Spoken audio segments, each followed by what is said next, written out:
कानून व्यवस्था बनाए रखने के लिए प्रशासन के सक्रिय प्रयास इस बार साफ दिखाई दे रहे हैं। डीजीपी ने कहा है कि सुरक्षा बलों की पहले से तैनाती एडीसी चुनावों के दौरान सभी अशांति को रोकने के लिए किया गया है।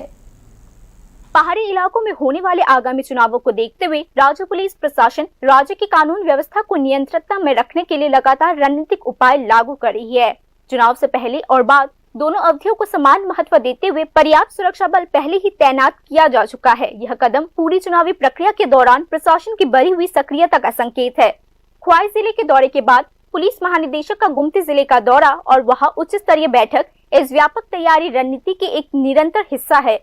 शुक्रवार को आगामी टीटीएडीसी चुनावों से पहले गुमती जिले के पुलिस अधीक्षक कार्यालय में एक बैठक हुई। इस बैठक में जिला एसपी के साथ साथ विभिन्न उपमंडलों के अधिकारी भी शामिल हुए।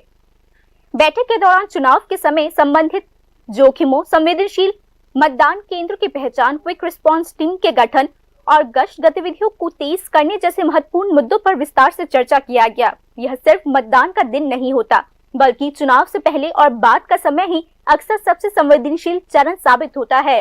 चाहे वो मतदान से पहले बढ़ती राजनीतिक तनाव हो, चुनावी प्रचार के दौरान होने वाली झड़प या नतीजों की घोषणा के बाद संभावित अशांति हो, इन दोनों ही चरणों में कानून व्यवस्था बिगड़ने का एक अलग ही जोखिम बना रहता है। ठीक इसी वजह से प्रशासन ने सुरक्षा बलों को पहले ही तैनात करने का रणनीतिक फैसला किया है। एक ऐसा कदम जिसके बारे में पुलिस प्रशासन का कहना है कि यह संबंधित अशांति को रोकने में अहम भूमिका निभा सकती है। 12th को एडीसी इलेक्शन है, जैसा कि आप सभी को मालूम है, और उसके लिए त्रिपुरा पुलिस ने पूरी तैयारी की है। हमने फील्ड में अपने ऑफिसर्स को डिप्लॉय किया है, फोर्सेस को डिप्लॉय किया है, और उसके लिए अलग से हमने एक रणनीति तैयार की है, जिससे कि जो ये इलेक्शन है, pre poll period, during election और पोस्ट पोल पीरियड, ये शांतिपूर्ण ढंग से हो। और उसके लिए हम रेगुलरली सभी एसपीज, पीएचक्यू के ऑफिसर्स रेगुलरली हम लोग टीटीएडीसी क्षेत्र के भीतर विभिन्न महत्वपूर्ण और संवेदनशील स्थानों पर पर्याप्त सुरक्षा बल पहले ही तैनात कर दिए जा चुके हैं। इसके अलावा रिजर्व फोर्सेस को स्टैंड बाय पर रखा गया है, ताकि जरूरत पड़ने पर किसी भी स्थिति में उन्हें तुरंत कार्यवाही करने के लिए भेजा जा सके। मीटिंग के दौरान पुलिस के लिए पूरी तरीके से निष्पक्ष होकर काम करने की जरूरत पर जोर दिया गया, ताकि निष्पक्ष और शांतिपूर्ण चुनाव सुनिश्चित किया जा सके। साथ ही आम जनता के बीच सुरक्षा और भरोसे की भावना बनाए रखने के महत्व पर भी जोर दिया गया।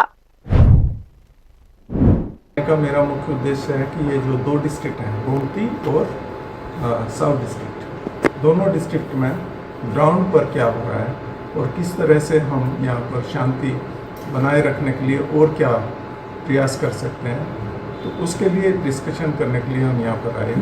तो हम पूरी स्थिति को रिव्यू करेंगे और अगर फर्दर कुछ स्टेप लेना होगा वो स्टेप लेंगे। लेकिन मैं सभी को एश्योर करना चाहूँगा कि हम पीसफुल। प्रशासनिक माहौल के जानकार पर्यवेक्षकों का मानना है कि प्रशासन द्वारा किए गए बहुआयामी तैयारी, खासकर टीटीएडीसी के चुनावों के संबंध में इस बार इस बात पर ज्यादा जोर देती है कि न केवल मतदान ठीक से हो, बल्कि पूरी चुनावी प्रक्रिया बिना किसी रुकावट के संपन्न हो सके। राज्य की आम जनता अब करीब से देख रही है कि क्या ये रणनीतिक उपाय जमीनी स्तर पर कितने असरदार साबित होते हैं और चुनाव कितने शांतिपूर्ण ढंग से संपन्न हो सकते हैं। यह रिपोर्ट न्यूज़ नाउ।